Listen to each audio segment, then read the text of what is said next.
నమస్కారం ఘంటారావానికి స్వాగతం. ముందుగా ప్రధానాంశాలు. దావోస్లో దిగ్గజ కంపెనీల ప్రతినిధులతో రేవంత్ బృందం భేటీ.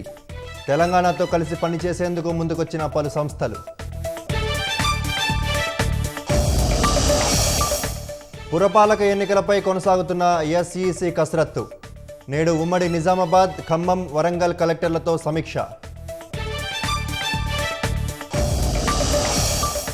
దేశవ్యాప్తంగా జేఈఈ మెయిన్స్ ప్రారంభం.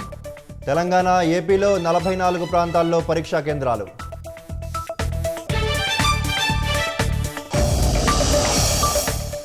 ఏపీలోని రాజమహేంద్రవరంలో ఒకదానికొకటి ఢీకొన్న 4 బస్సులు. స్వల్ప గాయాలతో బయటపడిన విద్యార్థులు.